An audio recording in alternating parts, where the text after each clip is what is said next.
You need to make sure that you're taking care of those things that we talked about first: food and water, shelter, utilities, the transportation, clothing, things that are necessities to your life. So make sure you're taking care of those things. And then past that, don't go into more debt in order to try to get out of debt. It's just not going to work out well. And trying to play the system and work in that cycle is just going to hurt you. You're the one losing money, not the payday loan company, not the bank, and definitely not your creditors. So let's talk about some particular ways that we can get ahead and we can get back to current and we can get to a point where we can pay our bills and do so comfortably. First of all, you need to work fast. Don't just lay around and allow yourself to wallow in your debt and in owing people money. That's just not going to be good for you long term. So you need to work fast. That's why in the financial action plan, when I was talking about emergency funds and paying off debt, you have to do it with intensity and you have to go fast and allow yourself to build up momentum and really hit these things head on.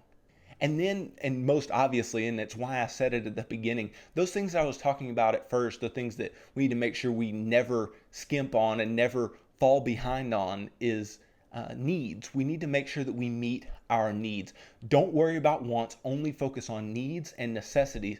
And that'll allow you to dig out of a financial hole, because a lot of the holes that we dig are trying to purchase wants and trying to deal with wants before needs. So we need to take care of our needs and our necessities first, and then let everything else follow from there once we get current. Then also get a second job or a third job or whatever it takes. You don't allow yourself to sit in this place and just say, oh, well, I only make X amount per year and I'm never going to get out of this place. Well, you can go deliver pizzas, and you can go work at a grocery store, and you can go work at Walmart, and you can do all these things in order to get yourself back up and pick yourself up and get back on your feet financially. And I know this sounds like something that you probably don't want to do, but you don't want to be in debt either, and you don't want to be behind on your bills either.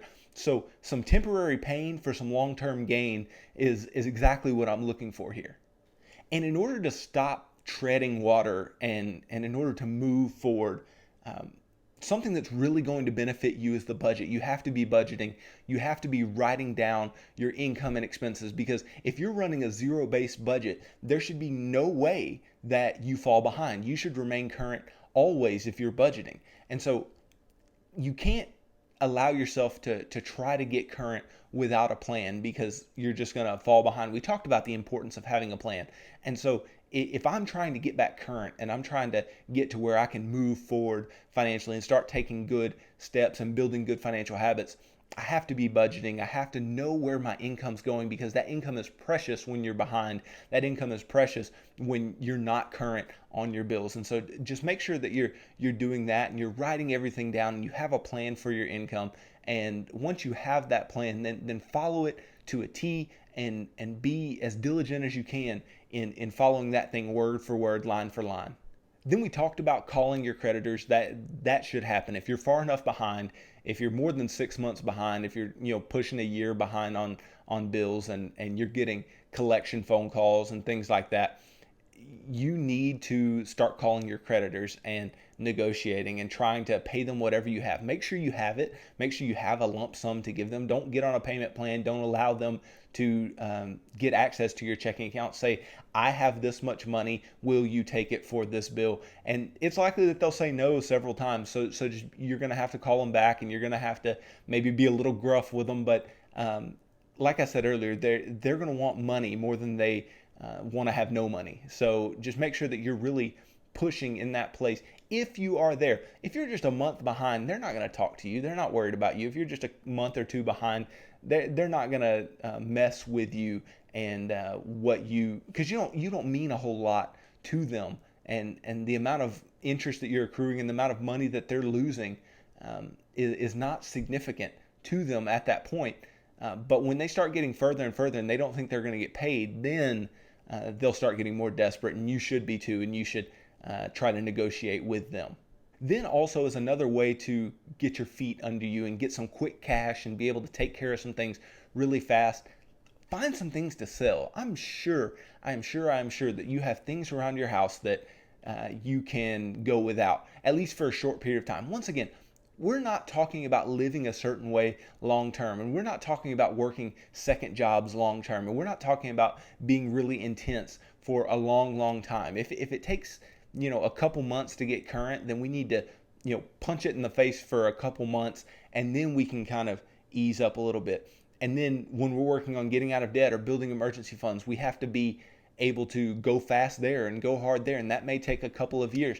But a couple of years in terms of the rest of your life and in terms of getting yourself financially strong should be worth it to you. You should be able to allow yourself to have a little bit of pain, have a little bit of discomfort, do some things you don't want to do in order to live your life the way that you want to live it long term, or else you're just going to keep falling back into either a cycle of living right at your means or a little bit above your means and falling into debt and buying things you can't afford, or you're going to fall way far behind because you can never keep up with the payments that you're accruing for yourself.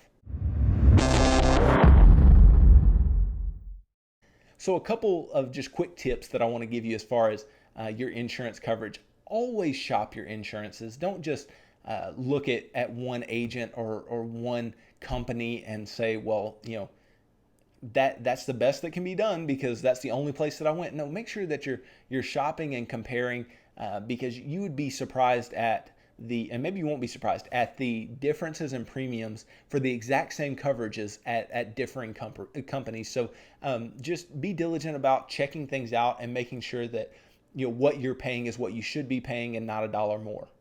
Then also use an agent if you need help. So try to find some kind of independent insurance agent that can offer you a selection of companies, a selection of products. That way they can help you with the shopping and comparing, and they're not just pushing a product that maybe for a particular company that is too costly or something like that. So really, I would suggest that look for an independent insurance broker that can help you to find the insurance coverages that you need. And that is if you need this help. A lot of people do need this help, so find an agent that is independent that can help you in that way. Then lastly, don't be insurance poor. Insurance is important, and insurance is such a vital part of your financial future, and it helps to protect you from tragedy, and it's a big thing. It's a big deal. But I don't want you to be in a place where you're spending so much on insurance that you can't take care of yourself and you can't invest for the future and you can't build wealth and you can't get out of debt and you can't do all these things that I laid out in the financial action plan. Yes, there are insurances that are necessary and insurances that you have to have and that you need. But like I said, don't pay $1 more for equal coverage than you have to. Just pay what you have to pay, but not $1 more. So just make sure that you're being very diligent. Ask yourself the questions on if you need certain types of coverage. Like I said, there are ways that you can look at insurance coverages that will tell you if you need it or not. And there's certain things you just don't need. And there's certain amounts of coverage that you just don't need because you have, emergency funds saved or you're covered elsewhere or things like that. So really take a critical view of your insurance coverages and see what's needed and what's not, and trim the fat if needed. So insurance is just so important to your financial plan. It's so important to your financial life because it's going to help you to keep the most income that you can long term. Insurance is going to help you keep the most money that you can, and it's going to help you to insure against tragedy, but don't put your finances at risk, having to pay too much for insurance, and also don't put your finances at risk with not paying for insurance for something that could actually occur. And along those same lines, just because something has a probability of occurring does not mean that it's enough of a probability for you to get insurance coverage for that thing. So let's start off with what is investing? How do you define what investing is? And so the definition that I use, and I use it to critically look at am I investing or not, or am I doing something different, is from this book that was published in 1934. It's called Security Analysis. It's by Benjamin Graham and David Dodd. And they put forward an investment definition that I think we can all live by and agree with. And so I'm going to read that for you. They say, an investment operation is one which, upon thorough analysis, promises safety of principal and a satisfactory return. Operations not meeting these requirements are speculative. And so they lay out what an investment operation is, what investing is, and then what speculation is. And we'll dig more into that. So you heard them say operations not meeting these requirements or these qualities are speculative. So what is speculation? So there's a definition for speculation as well that was set forward by Jesse Livermore in one of his books back in the day. And so let me read that for you as well. It says that the object of a speculator, someone who is speculating, is not to secure a steady return on his money at a good rate of interest, but to profit by either a rise or a fall in the price of whatever he may be speculating in. And so it tells us right off the bat that price is not investing. If you're looking at price to determine whether you're going to buy something or not, if that's your only determinant, that is actively speculating. So there are two definitions, and we're going to build the rest of today around those definitions. So we know, and maybe you don't, but we'll talk about this more in another video, that returns that you receive from investing are tied directly to the risk that you take. And the optimal investing is you want the maximum return for the minimal risk. But that said, you probably have a minimum return that you're willing to have, and a minimum return that you're willing to accept. And the higher that this return gets, you must understand that the more inherent risk that you'll be taking in order to receive that same return. Some of the most common long-term return goals that really fall between 8 and 12%. And those are attainable numbers, but you must understand the risks that go along with attaining those returns as well. And a quick thing that I want to really lay out there first and foremost, because I hear it far too often, investing is not gambling. It's not. It is not gambling. Why is it not gambling? Because in the definition of investing laid out by Graham and Dodd, what did they say? They say that upon thorough analysis. Well, if I'm gambling, there's no analysis. I can't analyze my gambling, right? There's nothing to analyze. Most things are chance. Most things are simple probabilities. So there's nothing to analyze and look at objectively. So there's thorough analysis, and then there's promise of safety and adequate returns. So with gambling, there's no promise of safety or adequate returns. So investing is not gambling. Now, speculating can be gambling. And I want to be very clear about that and make the distinct line between investing and speculating. And you have to know that just because something is an investment vehicle doesn't mean that you can't speculate in that thing. You can speculate in things that are investments. But then there are certain things that are purely speculative, and even if you put your money in it, it's not an investment. You can call it an investment, but it is not inherently investing. So I did run a couple of examples for you guys to show you that no matter what your income is, you can build substantial wealth if you're investing 15% of your income. So let's talk about this for just 1 second. So what I have here is individuals who make a $50,000 income, and then individuals who make a $100,000 income. And so especially with a $50,000 income, especially if that's supporting a family, that's not a whole lot in a lot of places. Now, $50,000 is a good amount of income if you're talking about multiple incomes and things like that. But we're talking about, one household, $50,000. So the 15% of that is all that is being invested over the course of the year. So 15% would be $7,500 over the course of the year. And so let's see how that plays out if you're investing monthly and making different rates of return. So if you made 8% on that money over the course of 30 years and you're investing monthly, so you split that 7,500 by 12 and that's how much you invest each month, then you're going to end up with over $931,000. Now that's no slouch for only making $50,000, and that's assuming that you continue making $50,000 your entire working life. Then let's say with the same income you make a rate of return that is a 10% annualized average rate of return. And so if that is the case over 30 years, then investing 15% of that 50,000 will leave you with $1.4 million. And so now you're really seeing, oh wow, this is a big deal. This is substantial, right? And then if you were able to make a 12% rate of return over the 30 years, then it's over $2.1 million. Like this is a big deal. If you just made $50,000 over the course of your working life, and after 30 years of doing so, you have $2.1 million.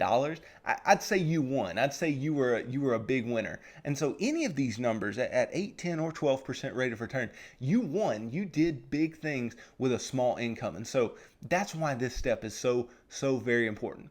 Now let's talk a little bit about if there's $100,000 income. So let's say both spouses were to work and they both made $50,000, or one spouse worked and made $100,000, or whatever it worked out to be, where there was a total household income of $100,000.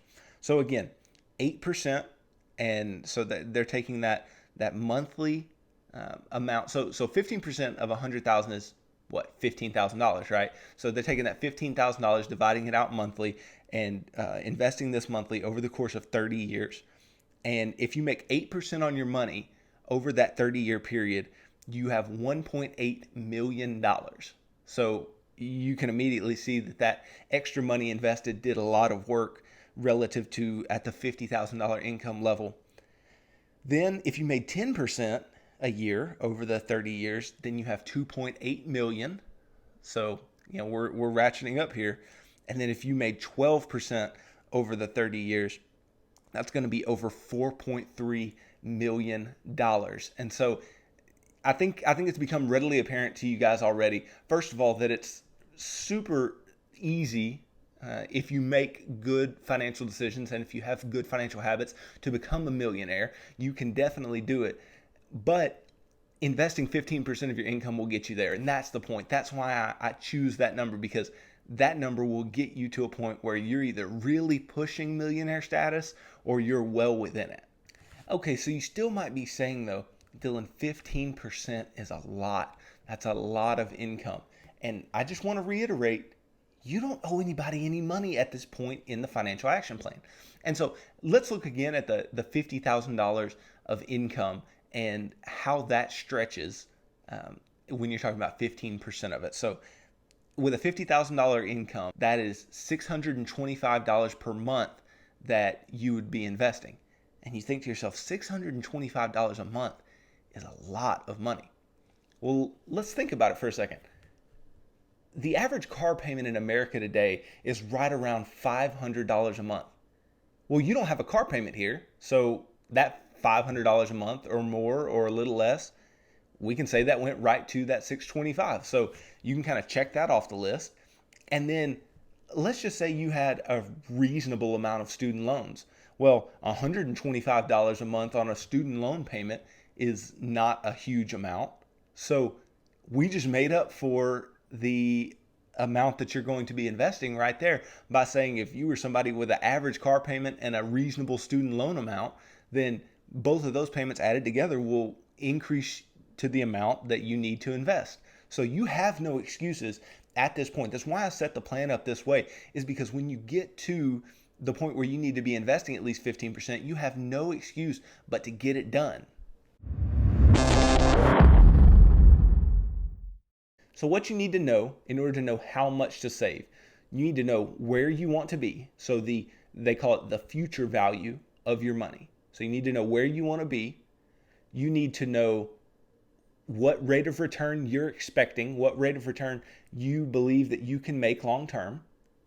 You need to know how long you're going to be investing, because that's going to determine how long your money has to compound at that particular rate of return.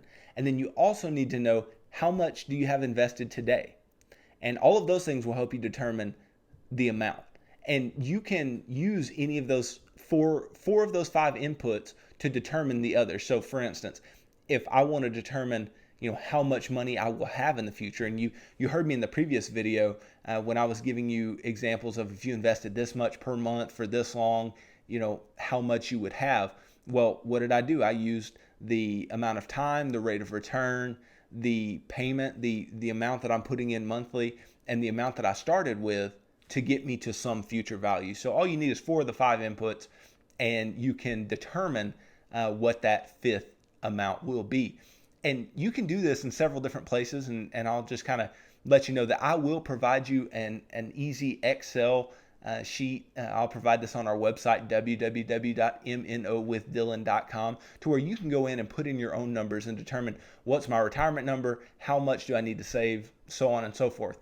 But you can do this in Excel. You can also do this in certain apps that you can find on like the App Store. Like I use EZ calculators. It's EZ, not easy calculators. And there's it says TVM, so that's time value of money calculator, and you can go in there and put the different inputs in, and then just click the button for the input that you want to determine, what the amount is, and it will allow you to calculate there. So I'll also provide you a link to that app as well.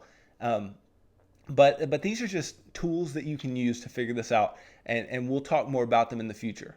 So what I want to do here is I want to give you examples of how to, 1, determine what your retirement number will be, and then 2, how much you should invest at that point. How much should you invest to get to your retirement number? So I'm going to start with the example of a 25-year-old. I'm 25 years old, so I want to start with an example of someone just like me who maybe didn't have anything saved yet or didn't have anything invested yet. And so if you're 25 years old and you have nothing invested, this is where we're going to start. So I'm going to kind of work through my notes here, but what you really want to determine is, can I invest enough to get to the point that I want to get to financially? And so this is a 25-year-old, and they intend to need $100,000 per year in retirement. Okay, so you need $100,000 a year in retirement, and that's good because what did we say a second ago? In order to determine what our retirement number is, we need to know monthly how much money we're going to need in retirement, or annually how much money we're going to need in retirement. And so this individual says, okay, I think I'll need $100,000 a year in retirement. Okay, so $100,000 a year, and they believe that they can make a 7% rate of return in retirement, which can be done. It just depends on what you invest in. That's not unreasonable.